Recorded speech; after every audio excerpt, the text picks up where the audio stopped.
Good morning, everyone, and welcome to English 102 Online this spring quarter. My name is Amber. I'm so excited to be your instructor this quarter and your editor-in-chief, but more on that in a little bit. The homepage is what you're on right now if you're viewing this video, or you access this weekly update from the calendar in Canvas. Either one is fine. There are lots of ways to get in and out of this course and to find what you need, but these weekly updates are kind of like a home base, and it's a chance for you to get centered and make sure you know what's going on throughout the quarter as we learn together in this virtual environment away from each other. So just make sure you know how to find these videos, these weekly updates, and then build this into your rhythm.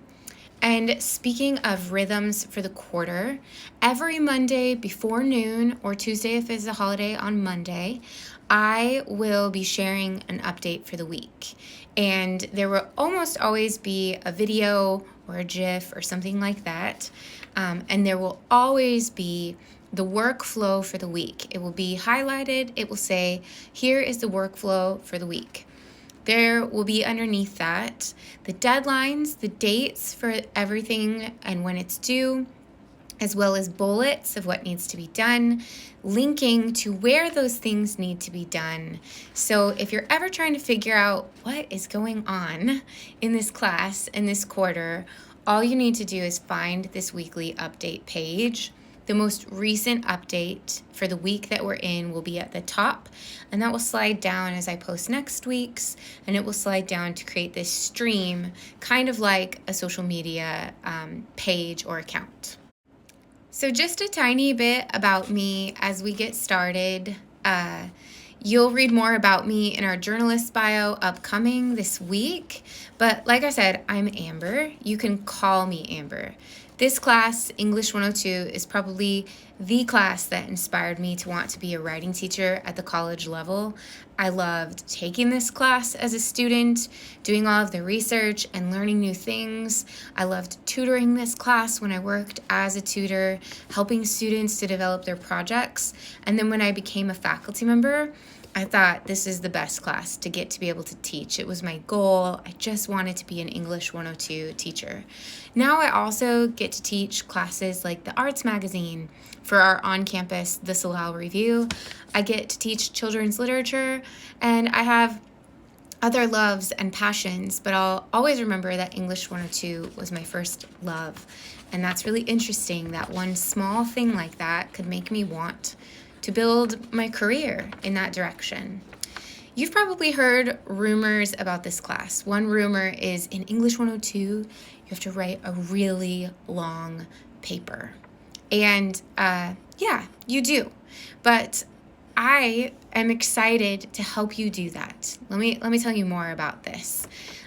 Many writers are very nervous about the project. And to me, that's what makes the class so rewarding, is because my job is to help alleviate those nerves and provide a system and a learning environment that helps you to trade in your nervousness for a sense of pride in what you are going to accomplish this quarter. That is what makes this class so enjoyable, actually, is that loaded extra sense of nervousness or maybe even panic at the start of the quarter, and getting to dismantle and break that down over the 10 weeks ahead. We have writers in this class every quarter. You're one of them, coming from very different backgrounds and experiences with writing and learning and your cultures, etc. It's very neat to see all kinds of different and diverse people grow into confidence or increased confidence and a sense of self-pride in their own work. That is my first and foremost favorite thing about teaching this class. Ultimately, what my goal is for the course overall is that by the end of the quarter, you would be proud of what you've done and maybe even surprised about what you were able to pull off. Another thing that I really love about my experiences thus far teaching English 102 is how writers over time get really excited reading what other people are writing about. And that's because of how we go about picking our topics for this course, but we'll learn more about that later. It's just neat to see that what someone else is writing about might be interesting enough to you that you would share it with your family or your friends outside of school, just outside of these contexts. So that's become, over time, one of my primary goals, kind of a challenge to myself, is to create that kind of learning environment where what we're doing is so exciting that it's worth being shared outside of classroom spaces. A former student wrote in a comment to another journalist in the class, "I'm in the delivery room right now with my wife and she's in labor and I'm reading parts of your paper to her." And if you knew what the topic was, it would make even more sense. But I just thought, I've done it. If I have created a learning environment like that, that's pretty cool. So I long for that. No pressure on you guys. The pressure's on me. But I want you to be prepared to choose the kinds of topics that might create that kind of rich learning environment. What else do you need or want to know about me? I have been teaching at the college level for over 12 years. I've been working at LCC for 18 years. I actually went to school here. I have been on this campus since I was 4 years old. This is because my dad used to be a faculty member. He taught welding at LCC for 25 years before he passed away. And that said, I've gone through highs and lows. I'm sure you've gone through or are going through highs and lows.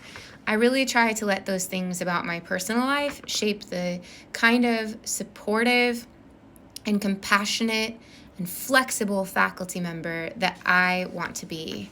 I try to be creative and come up with ways to get to know you guys and find out how I can adapt to become the best guide to support you along your learning journey.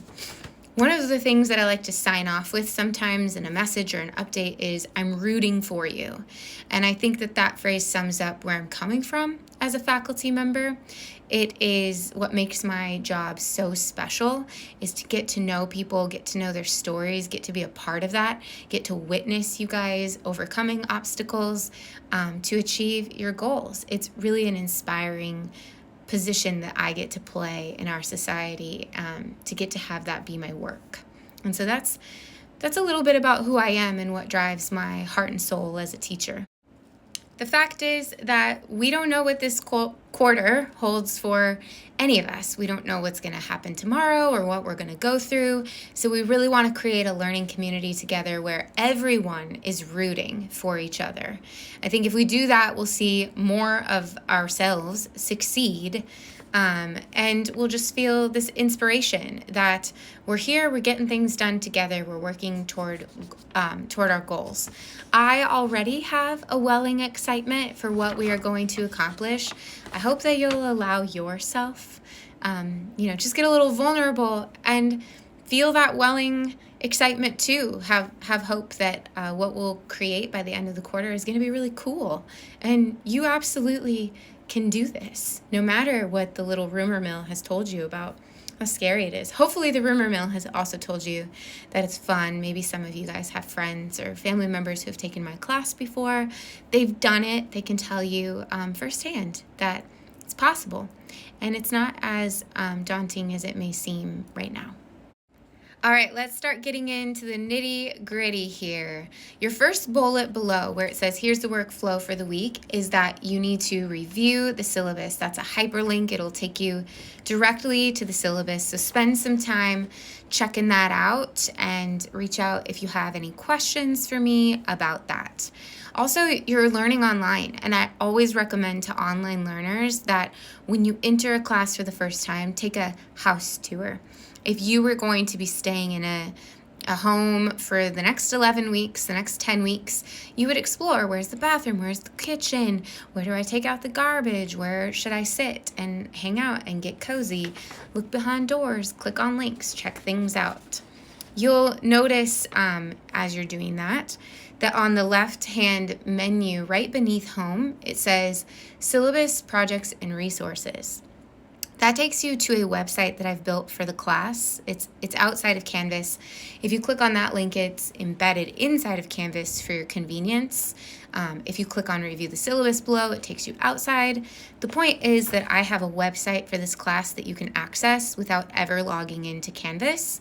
It is www.lemire102.weebly.com.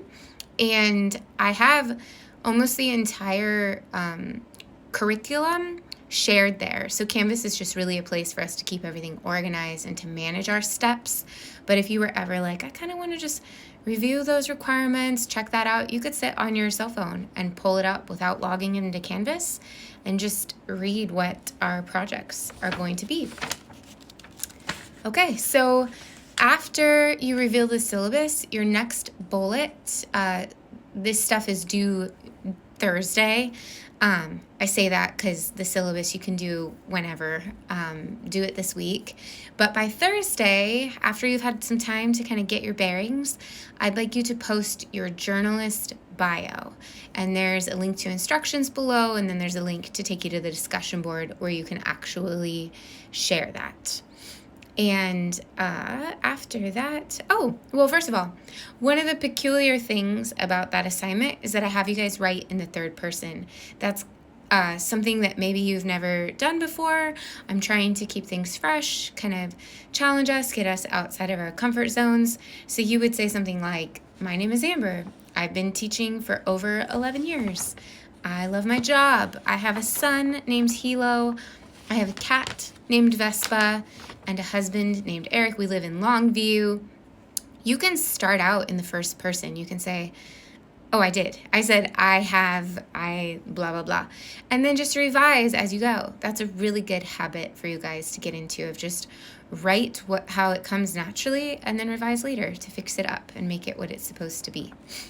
By Sunday, I would like you guys to be replying to each other, creating that environment of support, rooting for each other, making connections. Our projects that we're going to work on this quarter are going to stem from what we are personally interested and curious about and passionate about. So root for each other and their interests. And there's instructions for all of that, but that covers what is due for you this week. So after you complete your bios, I've given you guys an advanced sneak peek at working ahead on the Pitches project. And the reason why is that you're going to spend the entirety of English 102 working on one project. I want you to have as much advance notice as possible to start processing that and coming up with ideas that are going to work for you to keep you engaged and invested for the entire quarter. You're going to find out as you review the journalist bios assignment and then as you read the instructions for the Pitches assignment, why this class is called Exchangers Magazine in Canvas. And here's a little bit on that, a little preview, if you will. You're now a journalist. You finished English 101. You've been hired as a member of Exchangers Magazine. Exchangers has this unique mission for our audience. We write and publish those topics that are underdog or fresh, things that our readers are not going to find in other places. But we also honor that our unique journalists have their own curiosities and passions and individualism that's going to make each article feel authentic and exciting to us as readers. We have this little test, this little culture of challenge where we positively compete with each other to try to come up with the most interesting ideas to put forth to our readers. So after we do our bios, that's the energy that we're going to dive into together is, all right, team, let's go find some things that we could write about this quarter that are unexpected and surprising. And there's a little bit more about that later. They are going to be arguments. They are going to be problem solution. But I've got some outdated videos you guys can watch of me from many years ago explaining the mission of Exchangers Magazine. And the main point I want to make here is that welcome, and it will all start to make sense. Make sure you read the Pitches project as soon as possible. All right, I will let you get started in a bit, but let me finish giving some orientation to this course. So there's a rhythm for the class. If something is due in our class, it will be due on either a Tuesday, a Thursday, or a Sunday. When you're checking these weekly updates, those are the dates that you're going to see. Due Tuesday, due Thursday, due Sunday. Think ahead about how that rhythm is going to work for you or not. If Tuesdays and Thursdays don't work, plan ahead to make it Mondays and Wednesdays and Sundays, or even Monday, Wednesday, Friday for some of you. I know that there is no way to create a perfect calendar that's going to work for all the different kinds of students that I'm serving, all the places that you guys are coming from. So I have other ideas to support this flexible environment. It says things will be due midnight-ish. That's because I'm not checking timestamps. So you don't have to send me an email that says, Amber, I was 5 minutes late. Please receive my work. If it's there when I open it up to assess it, it's there. I don't care about the timestamp. I don't care if you did it at 3 a.m. I know that you guys are doing your best to juggle all the things that are going on. If it's not there, that can be okay too. What I am looking for is communication and a plan.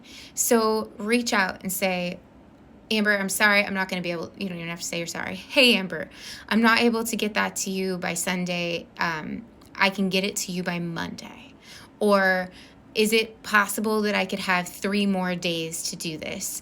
You're not really asking me for permission so much as you're double checking with me that your plan is a good one, that it's going to fit into the grander scheme of the course and the quarter.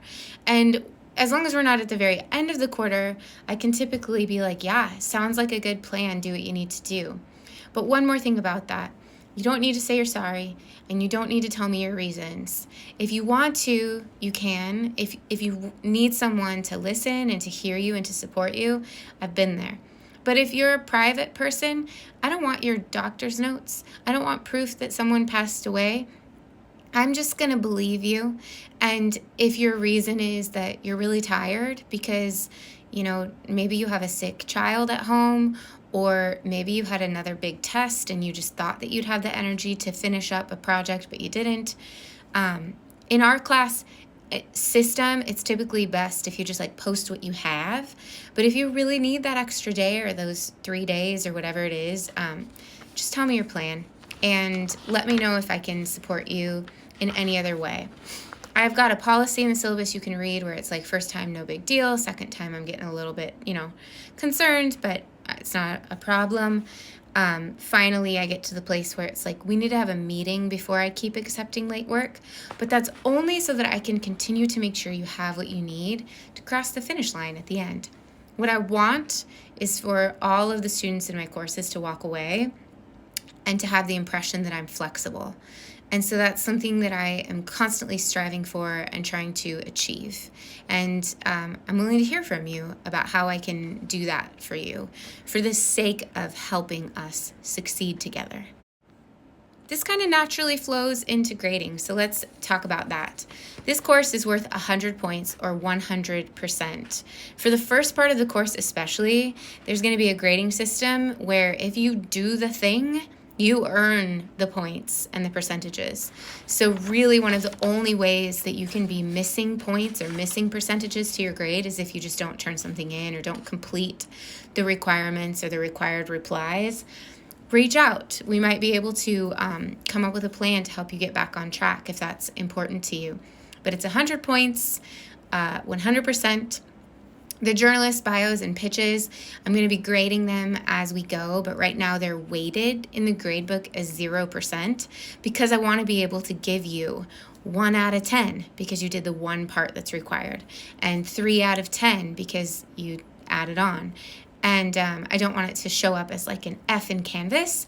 So once everything is assigned and that journalist bios and pitches discussion board is done, I'll go on the back end and say add that into the total or final grade at the end, and then you'll start to see your letter grade form over time there. But just know that 1 point equals 1% in the course. At any time, if you're missing a point, let's say it's 1 point, you can be like, oh, my highest grade I can earn is 99% in this class. And you can reach out and we can talk and we can make plans to help you achieve whatever your goal is for the grading for this quarter.